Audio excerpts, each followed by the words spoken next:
Buongiorno. It's a travel day again today, up bright and early, down for breakfast before we hit the road for quite a while. Here's breakfast. Got some more ham and cheese, a croissant. This one doesn't look like it'll have that lemon flavoring to it, but we'll see. Another pastry and some more yogurt. Great breakfast so far this trip. What's up, everybody? We've made it to Assisi after about a 3-hour ride. On the bus today, like I said, a lot of bus riding. When we leave here, it's probably about 4 hours to get to our hotel near Rome, but we are here for the afternoon, so I'm gonna bring y'all some content from Assisi, of course, famous for Saint Francis of Assisi. For those of you that are unfamiliar, Assisi is really up on top of a hill or mountainside, so the escalators were working when we got here, but as you can see, barricaded off now. And we may be taking the stairs. For those of y'all that know me, know I feel like closing off escalators is probably the craziest thing in the world, because escalators never really break. They just become stairs. So that's just my thing. Oh, it's working. I see it working. Hold on, do y'all see it? Y'all see it going up? We may not have to take the stairs. The lazy men may win out after all. Great success. Well, escalator's still down. Taking the stairs we go. Let's see how many stairs there are. 1, 2, 3, I can't do it. 4, 5, 6, 7, 8, 9, 10, 11, 12. 2, 3. Still some more. 4, 5, 6, 7, 8, 9, 100. 1, 2, 3. 4, 5, 6, 7, 8, 9, 110, 12, 113 steps. Woohoo! Here is the entrance to Assisi. And Assisi, for the most part, is an uphill city. So, a lot of inclines today. Don't know if we're gonna go all the way up to the cathedral since it is Sunday and they will have mass. We'll wait and see. This beautiful view.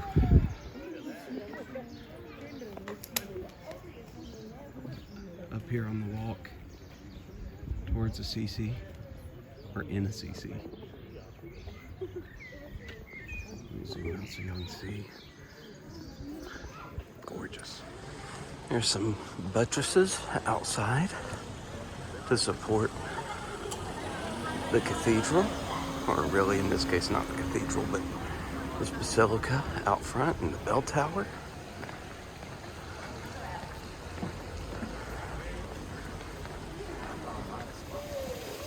Here's a beautiful fountain here in the central plaza of Assisi.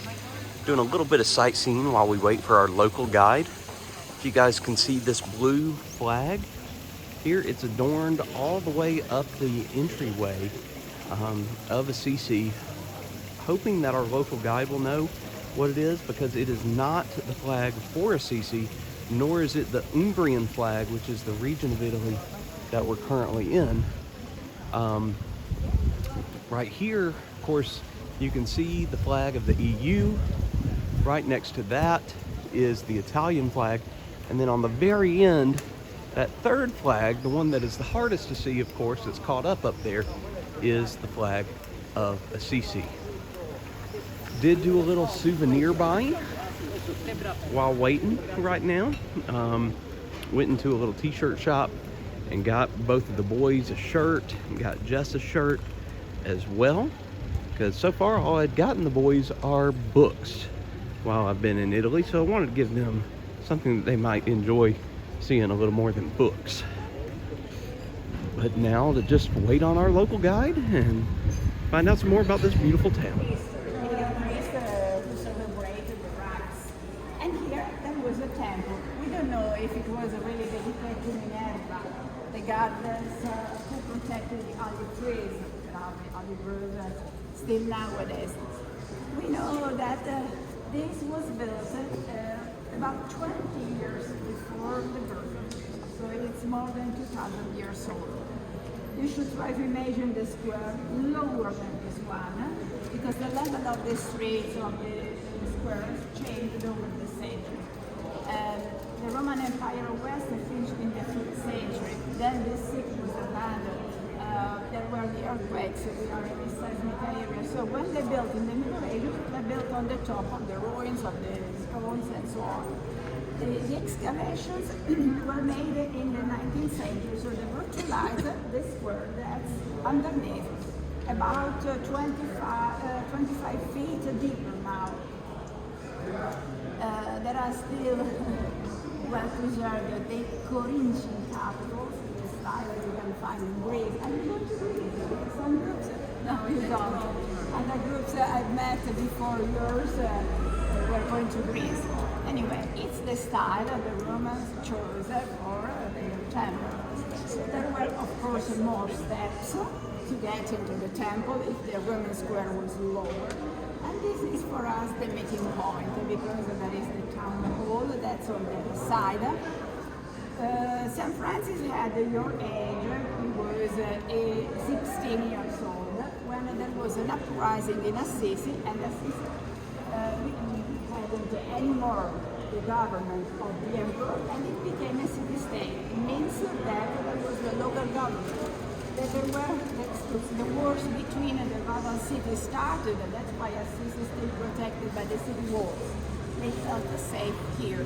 Living down here in the plain, it could be dangerous. So most of the Italian cities here in the center of Italy, in the north, are built on the slopes to control the surrounding, and the cities are surrounded by the city walls, 2 miles here. With the gates, you pass through one of the gates. Maybe you came from this side, you have passed through a gate. Now there is a Catholic church that we don't visit chiefly because I think there is still the Mass that begins at 11. It's in the rock style, it's rich in decorations, stucco works. I want to show you a picture because I'm not allowed to speak in St. Francis Basilica because it's Sunday, even if there are attending Mass. There is attending Mass, we can't explain, so I will give you the information you need before visiting the church on your own. And the beginning of St. Francis' life, Mass begins at 12 in the upper churches of later on. I show you this. Do you recognize the Roman temple? Changed a lot by Giotto, because Giotto, the architect who lived between the 13th century and the early 14th, loved to paint the buildings. And this one has a red window, doesn't exist. The columns are 5 instead of 6. But we like to focus the attention on the new style that Giotto used at first in the upper church of St. Francis.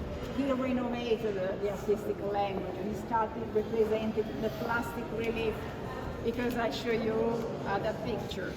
In the upper church, you can see the speech to the birds. St. Francis loved the animals, loved what God had created.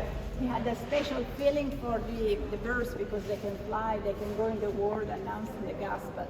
This is how he represented this subject. Look at the style before Giotto, because you can see the same subject in the lower church. This is in Japanese, but I don't read it. Look, the same subject. This is a flat fresco. You don't have any idea of the real body. St. Francis is as tall as the tree. This was painted 40 years before this one. The difference is striking. So that's why St. Francis Basilica is important, because you can see the turning point in the frescoes here with these cycles. Now let's stop for a while. Now it's less crowded before the Roman temple, and we started this nice walk down here. He was born in 1182 and he died in 1226 when he was 44 years old. Don't think he was young. The life in the Middle Ages was shorter than now. He didn't see the tower. The People's Tower was built in 1305 when it was finished, actually. That is to say, several years after he died. And it's called this way because up there are the bells announcing to the people when it was time to gather for a war, for a fire. So the bells were the voice of the town hall on this side of the square. They are working to build an elevator, so I hope that next year you will be here. You can enjoy the view from the top of the tower. And the town hall was built in 1300, early 1400. These are the flags. Blue for Europe, blue with a star, Italy, and Assisi with blue and red colors. Up there is the Cathedral of Assisi, already built when Francis was young, and St. Francis Basilica is built down a hill at the end of Assisi. Actually, there where St. Francis chose to be buried, there was nothing there. There the criminals were buried. But he wanted to be forgotten, so the Basilica was started. The Basilica is formed by two churches, one on the top of the other. Halfway, I will explain you why there are two churches. When we begin going down to the right, there is a fountain dating of the 1st century BC, where the Romans worshipped the water. The water was like a goddess. And in Rome, you know, there are a lot of fountains. Most of them now date of the 16th, 17th century. But imagine that also in the Roman age, it was important to provide the city with water, and the water was showed. There were fountains where they could see like water falling down with the wonderful sound of the water. Now that fountain is covered because there is a new building. The one where there is the info point was built a century ago, so it's a fake because it looks like a building of the Middle Ages, but it's a new one. It's when it was still possible to build something within the walls. Shall we go? What you see down there is the old fountain during the age of the Roman period, so gives you an idea of the level of the town square compared to what it is today.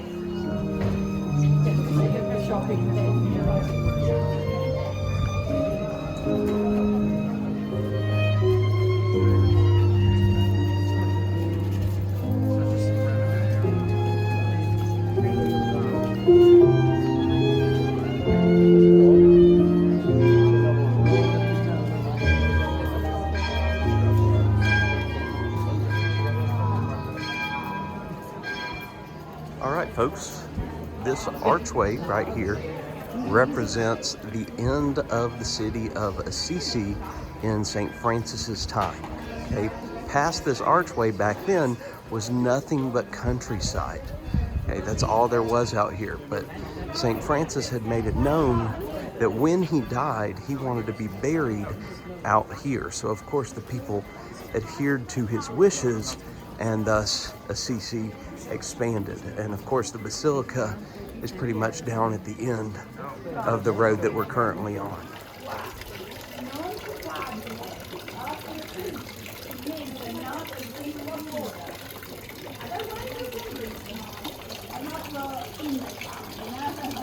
This event occurred in Assisi. The Pope came to Assisi to proclaim Francis saint, and the day after he blessed the first stone of the lower church. But they had planned two churches. The lower, that's with the low vaults, that was particularly dark when it was built without the electricity. This is the lower church, covered with frescoes. This is the altar of the lower church, and St. Francis is buried below the altar. Problemi? Buongiorno. Buongiorno. Se voi volete ospitare, noi diamo... Grazie, ma loro partono alle 2, grazie. Ecco. She suggested you to spend the night here. Okay, so I was saying that St. Francis is buried below the altar. So in this church, in the darkness, the believers prayed here like in a crypt. The crypt is usually the underground part of a church. The upper one is completely different. You will drop in to have a look, but they are celebrating the Mass here, not in the lower church at the moment. This is the upper church covered with frescoes as well, but it's higher. There are the stained glass windows, and this is considered the Gothic style, the Franciscan Gothic style, not with the columns like in the churches of Paris in the north of Europe, without columns, because the voice could spread very well, so the Pope could preach in the upper church. That's why there are two churches, not only one. And then you can also see this will be a must, particularly for Catholic people. The new part of the church. This is really underground because they made some excavations in 1818. So this new crypt was built 2 centuries ago. And there we can see the sarcophagus where St. Francis was buried in 1230, as soon as the lower church was finished. Then the painters came. But at first they built the churches, the lower and the upper. The upper one was finished in 1253. And then Cimabue, Giotto, they came from Florence. Have you been in the Uffizi, in the Museum of Florence? No, because there, of course, there are some of their works. And then the painters from Siena, the Lorenzetti brothers, and Simone Martini. That's why this church is a must for the believers, as there is this is a sanctuary, but for the ones interested in art. We keep walking. All right, Instagram spot with all these pretty steps. So of course Tori's up there. And just got a explanation on the flags. The red flag here, and then of course, like I told you guys back where we came from, in the blue flag. Oh, of course it's W town.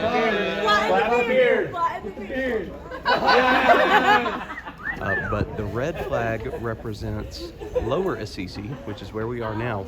That blue flag that we didn't know or didn't have an explanation for is Upper Assisi. And Francesca, our guide, said that the reason that they're still up is they had a competition in May between Lower Assisi and Upper Assisi, so red flag versus blue flag, in which Upper Assisi won, the blue flag folks. So both flags actually represent the city. And I will be there waiting for you. Then I will explain you the lower church.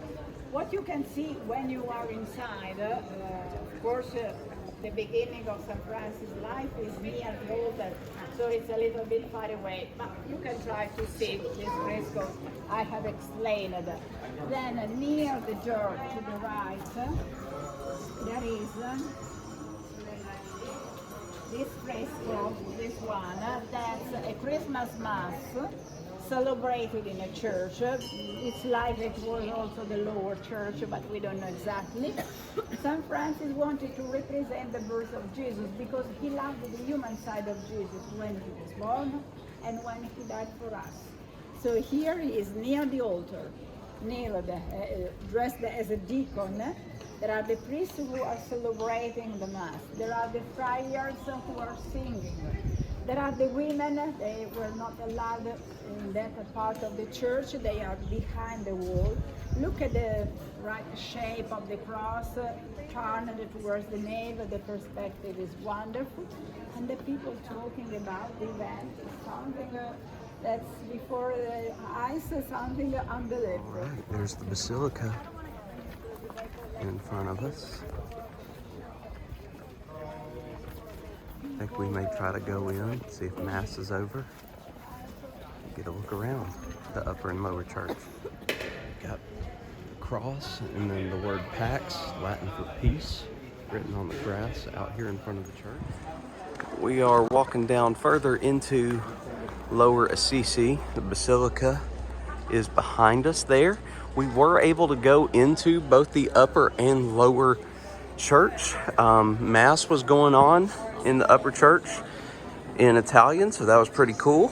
And we were able to go in the lower church, but could not take any pictures in either one. We did see the tomb, the sarcophagus of St. Francis Assisi. So really, really neat. Beautiful church.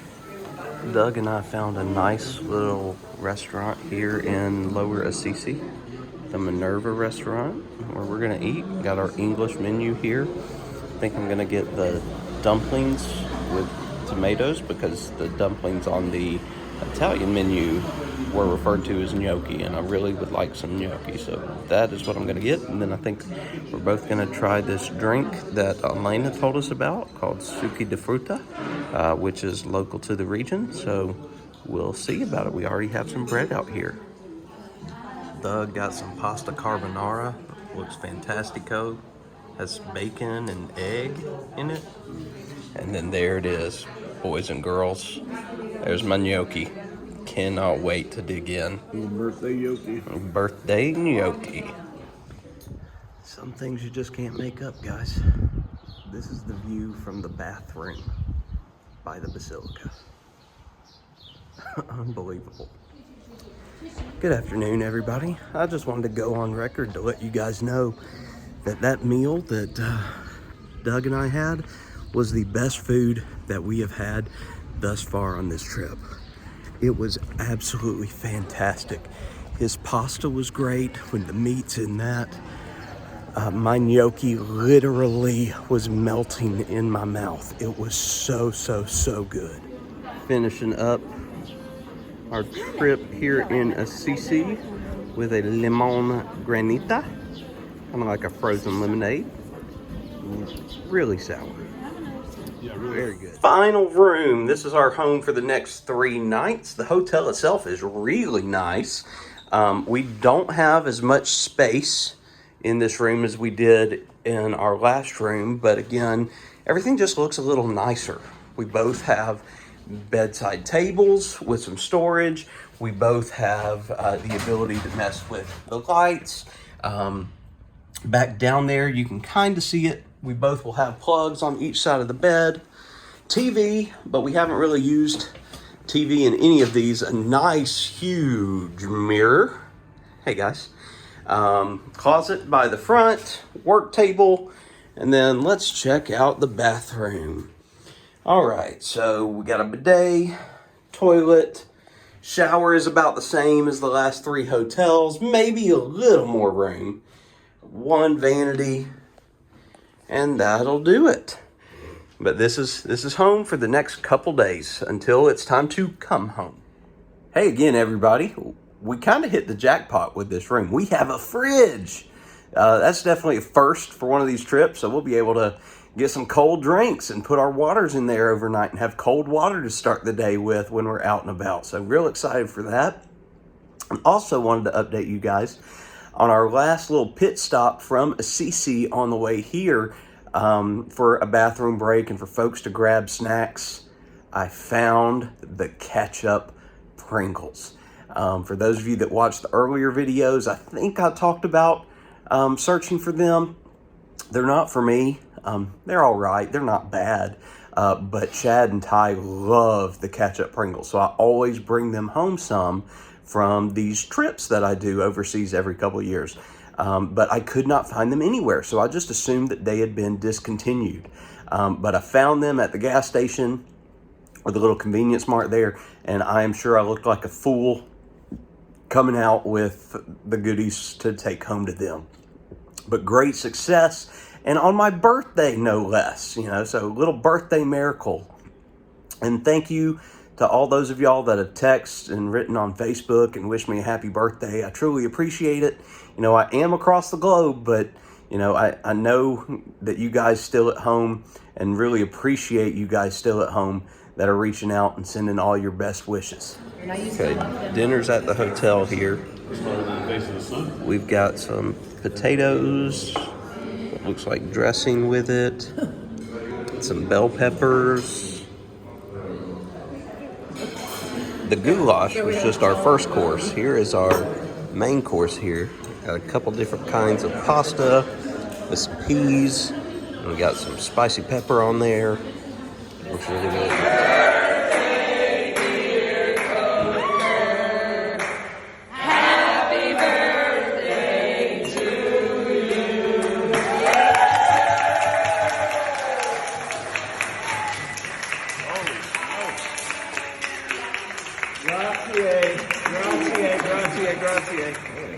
Well, they brought out giant birthday cake for me. and everybody sang, and I will try to make sure I put in some pictures or clips for you guys to see that. Here's a cut-up view of the cake. Happy birthday, Coker, from the Colorado crew. Buenos notte, everybody. This was a awesome day. Not too big on birthdays for myself. Never really have been. But this one was great. 37 has gotten off to a great year with today. Everybody was so wonderful.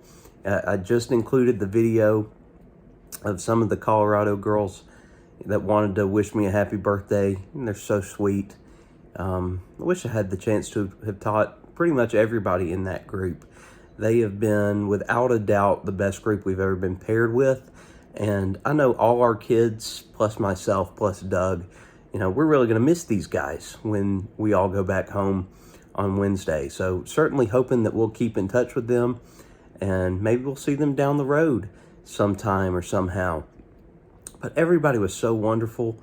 Most of the evening, was spent celebrating my birthday, which I did not expect. Elena gifted me with a shirt from Florence. Yeah, you guys saw the cake and everybody wishing me a happy birthday.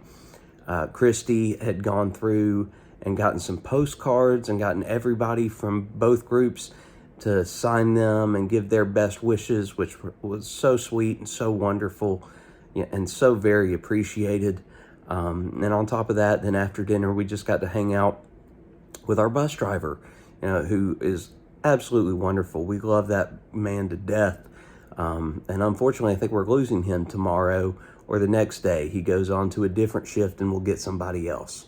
But all in all, fantastic day. It was a lot of fun.